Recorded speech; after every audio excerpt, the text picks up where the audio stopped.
Injection देवार किछि समय पर चलीगला 11टी छेलीर जीवन। इंजेक्शन देवार किछि समय पर चलीगला 11टी छेलीर जीवन।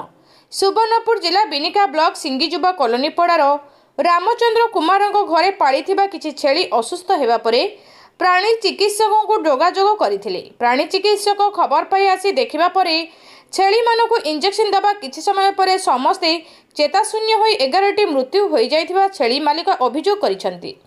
छेली मानक मृत्यु हेबा परे चिकित्सा पई आसीथिबा प्राणी चिकित्सक सेही स्थानरू फेरार होई जाइछंती। मृत्यु होइथिबा छेली मानक बयस 2 मास हेबो बोली मालिक कहिसंती। रामचंद्र कुमारक परिवार भूमिहीन होइथिबारु से छेली पालन करी जे रोजगार करिथांती सेही टंकारे ताको परिवार प्रतिपोषण होइथाय।